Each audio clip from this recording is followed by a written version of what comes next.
Urucanco rugira kabiri rukinga ingwara y'agasama na rubor ni ngombwa ko umwana wese akwija umwaka n'igice kugira dukingire amagara yiwe. Yezu ku rugero rw'umwana w'Imana yareretse inyifato ibereye abashima bose kumukurikira. Inyifato y'ukwama atumbereye icokiza abantu ataravye inyungu ziwe, ivyo bikamuha rero umwidegemvyo mu gukora ivyiza no mu guhanura. Ariko no ku rugero rw'abana b'abantu hari ab'Imana iha ingabirano zidasanzwe nabo bakazakira. Abo bantu nabo nyene turakwiye kuza turabibuka, twibuka iragi ryabo, tukitwararika kurigumya, kandi tugasaba Imana ko yoza iraturonsa benshi nk'abo ngo igihugu cacu kibone gutera imbere.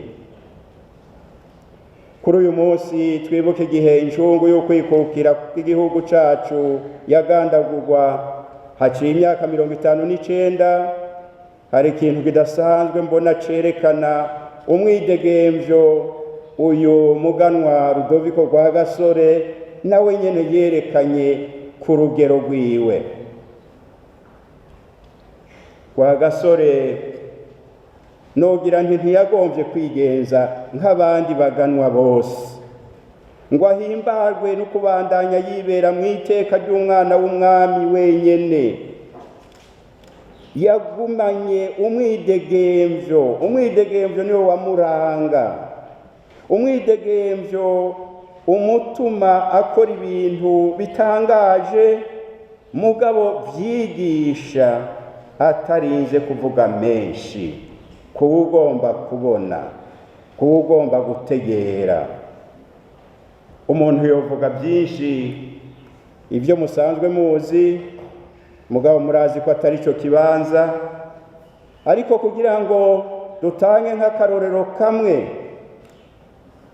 haraho nibaza nti mu gihe barimwo uri umwana w'umwami, kurondera kubakana n'uwo mudasangiye ubwoko canke kurengana imiryango ab'inda y'ingoma bari basanzwe bakuramwo abamikazi, ubwo ntiyarabo byateye ikibazo nk'iki c'umufarizayo abonye Yezu agiye ku meza atabanje kugira umugirwa wo gukaraba. Rwagasore yarabigize mu mwidegemvyo, azi ico akora, nkako nyene ubumwe n'ubutwari vyari mu nkingi umugambwe wiwe wari ushingiyeko. Yarabona ko bidahagije kuja kubiririmba gusa mu majambo, avyerekanira mu kimenyetso gihambaye co gusangira ibanga n'uwo badasangiye ubwoko. Utari umuntu w'intwari ni bake bovyubahuka. Bakunzi b'Imana, nibukije ico kimwe gusa ntumbereye kwerekana ubushingantahe n'ubutwari bwa Rwagasore. Yagumanye umwidegemvyo wamutuma adashira imbere inyungu ziwe, kandi atamagomba gukora ivyo bose bakora ngo nuko babikora. Uko niko yashoboye kuducira intahe yo kwikukira, afatanije n'abandi barundi benshi b'intwari bari basangiye urugamba. Rwagasore nta numwe yakumira mu rugamba rwa politike, kuko yarazi ko igihugu kizokira ari uko bose bafashanije urugamba, bakumva ko ari abarundi, kandi ko igihugu cabo casubiye kwitwa Uburundi aho kuguma citwa Congo Belge Rwanda Urundi. Nk'uko mengo Uburundi n'agaprovensi kataronsa aho kihomeka katoshobora kuba igihugu.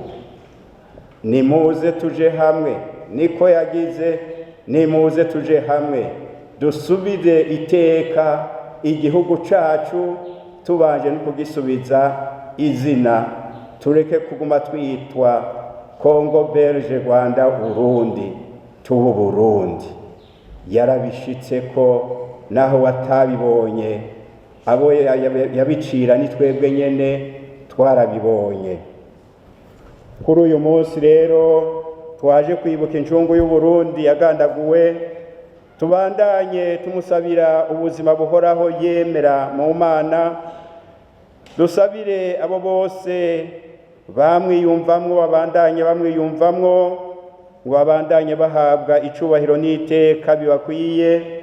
Dusabire na cane cane igihugu cacu kubandanya kironka intwari nk'izo, kugira nk'uko Pawulo mweranda mwumvise yabihanuye Abagalati abikuye ku zindi mvo, natwe ntidusubire kugwa mu buja, ahubwo tubungabunge kandi duteze imbere intahe yo kwikukira uwo muganwa Rudoviko Rwagasore yapfuye azira. Urucanco rugira kabiri rukinga ingwara y'agasama na rubéole, ni ngombwa ko umwana wese akwije umwaka n'igice kugira dukingire amagara yiwe.